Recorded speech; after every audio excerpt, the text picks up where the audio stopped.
Hi all you lovely kings, queens, and in-betweens, and welcome back to the channel. My name is Elaine, and today I'm going to be recapping Season 1 of Wistoria Wand and Sword, Episode 1. Will Serfort, a 6th year student at Regarded Magical Academy, has only progressed into his final year because of his vast magical knowledge and ability to defeat monsters with a sword, despite possessing no magical talent. During a lesson, his professor, Edward Serfort, asks him to demonstrate a spell. Edward fails and is mocked for his inability. His professor deepens the wound by reminding the class that in this world, magic reigns supreme above all else. His words make it clear he doesn't think Will is fit to stand in the school's halls. After class, Scion Ulster, another 6th year and one of Will's classmates, approaches him. Scion is an arrogant individual who comes from a noble family. He bullies Will, insinuating he will never become a magicless, one of the most powerful wizards in the entire world. Will's friend, honor student Colette comes to Will's defense, and eventually Scion and his friends depart. Colette tries to comfort Will, and when Will compliments her appearance, Colette gets flustered. Will reveals that the magicless brought peace to the world by casting a seal over the sky, driving away the celestial host. Will recalls why he wants to become a magicless, to uphold a promise he made to his childhood friend, Alfaria. They wanted to see the sunset together from atop the magicless tower. Alfaria already upheld her end of the bargain by becoming the youngest magicless ever. Will is still trying to catch up by attending school. After class, Will meets with his advisor, Professor Werkner Norgrim, who scolds him for entering the dungeon again without clearance and suggests he give up on his dream since he has no spellwork credits, which will make graduating nearly impossible. Since he failed to earn enough credits on his last exam, Werkner informs Will he'll need to earn 4 more within 2 days to avoid being kicked out. After Werkner gives him a tip, Will prepares to fight a Baskerville on the 6th level of the dungeon to earn the credits he needs. Scion, however, overhears the conversation between Will and his advisor and sets out to defeat the beast alongside his friends, so that Will be expelled. Unfortunately, the group encounters an evil sentinel, a 10-credit monster, normally found farther down in the dungeon. Scion is the only one left when Will arrives on the scene. Will realizes Scion doesn't stand a chance against the sentinel and comes to his rescue, slaying the sentinel with his physical capabilities, allowing him to earn enough credits to remain in school. Episode 2. 5 years ago, Will joined the academy shortly after his childhood friend Alfaria became a magicless. Despite having no magical ability, Will managed to join the academy by impressing Headmistress Cauldron with his swordmanship. She views him as a sharpened sword that yearns to be a wand. Back in the present, Werkner explains that ascending the tower generally means advancing to the Upper Institute. The magicless reign from the top floor of Mercedes Collis. To become one, you must be recognized by the Upper Institute, the highest center of learning. There are 2 principal methods of advancement: to create a new type of magic or to earn at least 7,200 credits at the academy. The credit route is the one most must rely upon, and the only method Will can achieve. Scion is given credit by his friends for defeating the sentinel. Unable to bear the truth, he takes his frustration out on Will at the sight of him. Meanwhile, Professor Edward visits the headmistress and demands she expel Will for his lack of magical ability, although he excels in every other area. Since Will aspires to be a magicless, who it was revealed in Episode 1 hold up the sky with magic, the headmistress agrees to leave Will's fate in Edward's hands. Should Will fail a test of Edward's choosing, he will be allowed to expel Will from the academy. While working on an assignment in the library alongside Colette, Professor Edward summons Will to the spell hall for a special test. To pass the test, Will has to land a single strike on Professor Edward before the battle ends. He cannot refuse the battle and will earn 5 spellwork credits should he succeed, but be expelled if he fails. Will struggles without his weapon. Kiki, Will's familiar, realizes he's in trouble and runs off to find Colette. While Will continues to struggle, insists he's fighting so he can be with the girl he loves and keep his promise. Colette pulls Will's sword from his locker and brings it to him. With sword in hand, Will slices through Edward's magic and slips into his professor's blind spot, allowing him to graze Edward's cheek and pass the test. Episode 3. Will recounts how he received the goggles he fights in from Alfaria before she left for the tower. Back in the present, Will finishes his job delivering newspapers. The paper reveals that Alfaria created a new form of magic. Subsequently, she's passed down an order to the academy to collect Frostwalker ice cores. Will asks his roommate, an artificer named Rosty, if he can borrow some magical items to help fulfill the order. After receiving supplies from Rosty, Will heads to the 4th floor of the dungeon to carry out the order. He finds that a lot of other students are there to carry out the order as well. Deeper in the dungeon, Will rescues another student, Iris Churchill, from some monsters. They decide to hunt for ice cores together as Will considers how they all live under a false sky. That if the magicless barrier were to fall, the world would be plunged into darkness and the calamity would commence. commence. Students fulfill orders not only because they aspire to be Magiavander, but because it's how they contribute to the support of the sky. Eventually, the pair encounter a Frostrex, the highest form of Frostwalker. With his knowledge, physical capabilities, and borrowed magical items, Will manages to defeat the Frostrex by binding it and then blowing it to bits with explosives. Afterward, Iris, a watcher and not a student, returns to the tower and makes a report to the Magiavander. They need more elite sprouts, and the fated day is almost upon them. Iris recommends that Will be brought into the tower's service. There are several objections, and it's ultimately decided that the group will wait to make a decision until after the Grand Magic Festival. After the others leave, it becomes clear that Iris was sent by Alfaria to watch Will. Episode 4. After exams, it's apparent that Lihanna Owenzaus, Wignall Linder, and Julius Reinberg have earned the most credits and will be advancing to the Upper Institute. The Grand Magic Festival, an event held by the Academy every 2 years, is a competition containing numerous events, which are used to scout talent for the factions ruling the tower. Nearly everyone wants to join to prove they're stronger than their rivals, or in the hopes it'll put them on someone important's radar, allow them to advance to the Upper Institute. Except for Will, who doesn't want to embarrass himself like he did his second year of school when he entered the competition, although Colette strongly suggests he enter. While visiting their lockers, the pair discover a secret passageway hidden in a nearby locker, which leads to an underground gambling ring, taking bets for the upcoming festival. That evening, Will works his shift at Gina's Tavern, which is frequented by dwarves. He needs the income from both his evening job and his morning paper route to pay his tuition. Rusty works at the tavern too, and their boss gets frustrated when he works harder than Will, who admits he respects the dwarves who are good with their hands and whose hearts are as full as they keep their mugs, and accept him despite his flaws. Eventually, Julius arrives with his friends in search of a drink. Julius and his friends insult the dwarves, whom they view as lowly barbarians. The dwarves can't lay a hand on them, for doing so would put their standing in danger, so Will steps up to defend the dwarves and demands the mages apologize. When they refuse, Will defeats Julius's friends with his physical prowess, but is frozen in place by Julius. After seeing the look on Will's face, Julius decides that humiliating him in the tavern isn't enough to satisfy him, and commands Will to enter the Grand Magic Festival so he can humiliate Will in a more public setting. Will agrees to enter. Julius plans to have Will thrown out of the academy if he loses, while Will demands Julius apologize to all the dwarves if he wins. Episode 5. The Grand Magic Festival commences. The crowd is filled with scouts, including Iris, who seems to have come to keep an eye on Will. To ensure Will can compete in the Crown Attack event against Julius, Colette recruits Scion, so they'll have enough credits to form a team. Scion isn't thrilled when he finds out. The Crown Attack is a competition held between teams of 3, who will start at the outer edge of the field and try to make their way into the central stadium to be the first to seize the crown. The journey won't be easy, as the landscape is filled with traps and the students are allowed to obstruct one another. Armed with Colette's support magic, a magic gauntlet, Will manages to easily defeat the first obstacle, a wall of golems.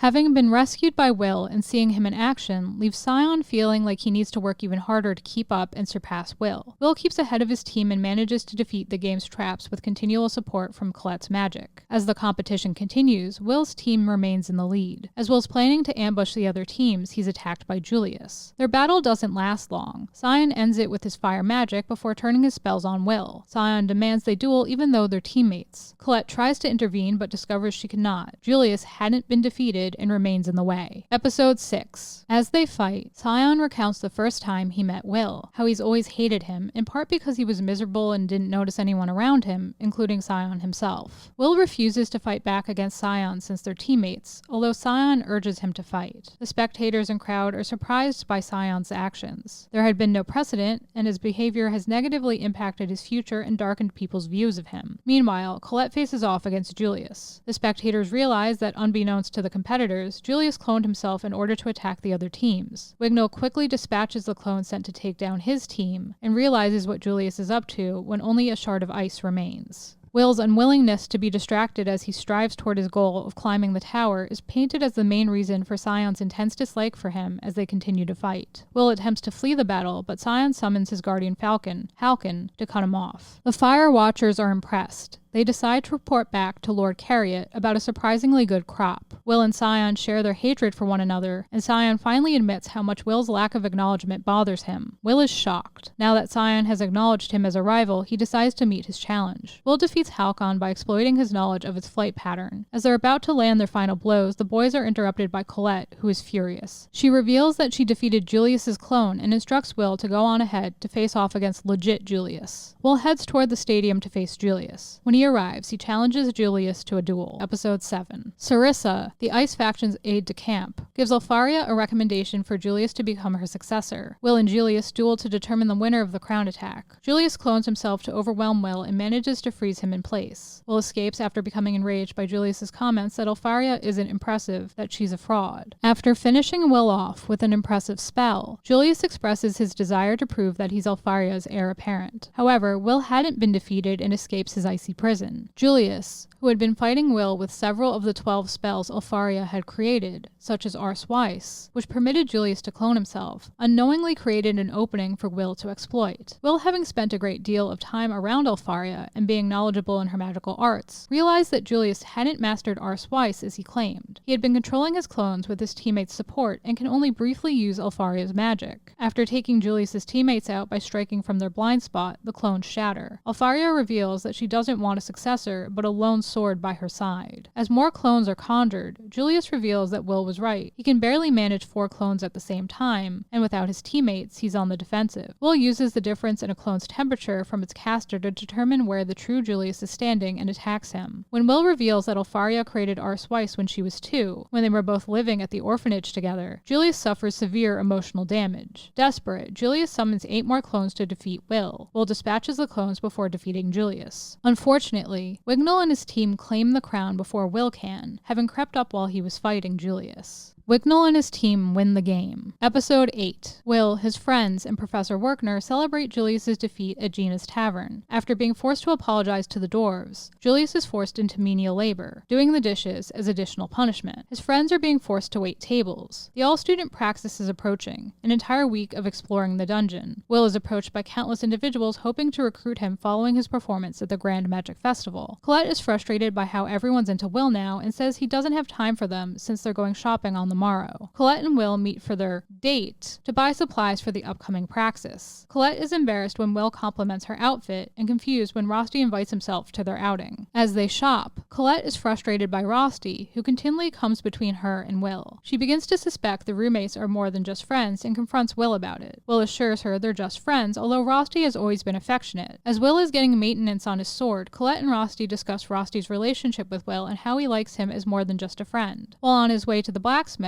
Will is approached by Lihana and asked to form a party for the upcoming praxis with her, Scion, Julius, and Wignall. Will is surprised given the open hatred between him and 2 of the party members. Scion and Julius are displeased and chastised by Wignall for being sore losers. Lihana reveals that she's seeking to become a Magia Vander to save her family from ruin. After reconvening with his friends, Will admits that he joined Lihana's party. During the praxis, which is set to begin in 10 days, dungeon floors 7 through 10 will be unlocked. Students will be able to fight stronger enemies and high-credit monsters. The exam will be the student's only chance to earn over 1,000 credits at one time. It's a good time to reach for the tower, but the exam is so dangerous, some of the students will die. Colette joins Lihana's group, although she wasn't invited. Colette feels she was invited since Will was invited. Lihana accepts this, and Will is given a bag filled with magical items by Rosti, who is stuck at base camp during the exam since he's an artificer. The praxis is about to begin. A cloaked mage is upset he was sent to get the goods during the festival. He has to murder his way through. Episode 9. In a conversation with Logwell, the aide-de-camp of the Fire faction, Lord Carriot reveals that the barrier is failing. As the praxis begins, Will and his party get ahead of the competition. They make quick work of the weaker monsters, but Will fails to earn much, since his teammates kill everything before he can. Will reveals that fallen monsters leave behind traces of magic that mages can absorb into their wands, allowing them to serve as a record. The Academy can check the number of targets they've killed and award credits. Will, however, has to haul monster remains back to earn credits. When the party takes a break, Lihana reveals that their priority target is the Luminous Nabaris, which is worth 110 credits. It's the floor keeper of the 10th floor. As the party makes their way to the monster, they notice a lot of dead monsters in their path, and Will realizes they were torn apart by brute force. Upon reaching the Luminous Nabaris, they discover it's already been defeated. The party is ambushed by an even stronger monster, which destroys the ground beneath them. The party falls to the 11th floor, which is Tower Territory, a place only high mages are allowed to go. During the fall, the party is separated. Scion winds up up with Julius, Will with Wignall, and Colette with Lyanna. Lyanna realizes they all need to reconvene quickly or they'll be killed. Will comes to the same conclusion. Meanwhile, a stampede of monsters destroys the Academy's base camp. The other faculty on the floor were beheaded. Werkner doubts it's a coincidence and the praxis is cancelled. As they search for the rest of their party, Will and Wignall are attacked by monsters. Wignall doesn't prove to be of much use, and Will is forced to come to his rescue against a Gergesa. Afterward, Wignall breaks down, revealing that he's a laggard among his kind. The elves' magical abilities typically greatly surpass those of humans. Episode 10. Wignall explains that his inferiority to other elves stems from the nature of his magic. His illusions lack physical form. This is especially true when he is compared to his childhood friend, the Magiavander, Eleanor. Lyanna also suffers her own inferiority complex, having been left behind while others, like Alfaria, were accepted into the tower. Will and Wignall bond over their shared goal of catching up to their childhood friend in the tower. They are attacked by countless monsters, including Balkers, which are impervious to physical attacks and highly resistant to magic. With some encouragement from Will, Wignall manages to overcome his inferiority complex and create illusions with physical form, allowing him to defeat the Balkers. He begins to respect Will afterward. Julius and Scion take on some evil sentinels. Meanwhile, the students are evacuated and Werkner and Edward make their way through the dungeon in search of Will's party, the only one that is unaccounted for. Lyanna apologizes for getting everyone into their current predicament, and Colette comforts her. Will and Wignall manage to find Scion and Julius. Meanwhile, Colette and Lyanna are attacked by the mysterious mages who attacked the Academy's base camp, Headless and Mars. They want to destroy the false sky, which will allow the calamity to descend. Luckily, Will and company swoop in after having followed the trail of stones Colette left behind, coming to the girls' aid and reuniting the party. As the villains depart to get on with their business, Headless summons the evil Grand Duke that caused the party to fall to the 11th floor, worth 270 credits. Episode 11. With their path blocked, the party has no choice but to fight the evil Grand Duke. Since he's the monster's leader, his defeat should clear a path for the party. The party places their faith in Will, who devises a plan to defeat the Grand Duke. Will teaches Julius Alfaria's trick for keeping an incantation going across clones, allowing Julius to cast a powerful spell that, although blocked, manages to slow the beast's wings. Lyanna moves in for the kill, but is stopped by a barrier that had been placed upon it by Mars and Headless. Will rescues Lyanna from the Duke's counterattack, but the goggles he received from Alfaria are destroyed in the process, wounding his spirit. Werkner and Edward rush to the students' aid. They are watching the battle from a crystal orb. Lyanna and Wignall hold the monster off. Scion considers fleeing, but Will asks Scion to punch him. Scion agrees and knocks some sense into him. It causes Scion to doubt Will's fear had been real, but Colette informs him Will truly is scared, but refuses to back down. Her words inspire Scion to rejoin the fight alongside her and Will, but their joint efforts aren't enough. Suddenly, Will notices a crystal Rosti gave to him. When he holds it, the crystal unearths memories of a woman holding a baby, saying wand and sword will meet one day and join as one. It spurs Will to ask Scion to combine wand and sword. Scion launches a spell at Will, which Will absorbs into his sword using an ability known as Weiss. Then, Will uses Ignis Weiss to defeat the Duke with a single blow. Episode 12. As the power leaves Will, hordes of monsters run toward the party, having heard the Duke's death throes. They're too tired to fight. Fortunately, they are rescued by the king of the Magiavander, Aaron Mysterious Old King, who defeats all the monsters on his own. He appears to be returning from a campaign. While everyone's eyes were drawn to Aaron, Will finds that his gaze is drawn to Aaron's supporter, Finn. Despite everything, Mars and Headless reveal that they accomplished their mission, retrieving a sword. Back at the academy, both students and staff mourn the loss of the 11 professors who died during the exam. The academy sends a request for any information about the instigators of the grave incident, but nothing turns up. Will and his party recover in the infirmary. While they're recovering, Scion asks Will about Weiss, but Will can't remember anything. Will brings up Finn. Lyanna thinks he's a member of the Finn tribe, which doesn't use magic, but has gained extensive knowledge of the dungeon over countless generations. They've had a contract with the tower since the age of the Mage Queen, and are used as guides through the passageways. Will is curious about how they defeated the Duke, and also the feeling he got when he met Finn. Finn meets with Cauldron after making it to floor 49 on his recent expedition. He presents her with a broken Mage Slayer, which they claimed from an unsavory group they met with on the 40th floor. He doesn't think the sword was naturally created by the dungeon. He thinks they're performing experiments in the dungeon. Aaron has ordered him to investigate. He's leaving the sword with Cauldron to analyze. Afterward, Finn asks Cauldron why Will was kept a secret from him. Swords are meant to be his territory. Finn lets it go when he learns of Will's aspirations to become a Magiavander. Scion demands a fight, and he and Will pick up where they left off. 2 months pass, and the 6th year students students begin their graduation exams, their final exams. And there you have it, my recap of Season 1 of Wistoria, Wand and Sword. What did you think of my recap? Did I leave anything out? How did you feel about this anime if you've watched it, and are you excited for Season 2? Let me know down below in the comments. I always like to know what you lovely kings, queens, and in-betweens think. And if you like what you saw here today, please smash that like button until it's blue, subscribe, ring that bell so you'll always know what's up, and I'll catch you all in the next one. Bye guys!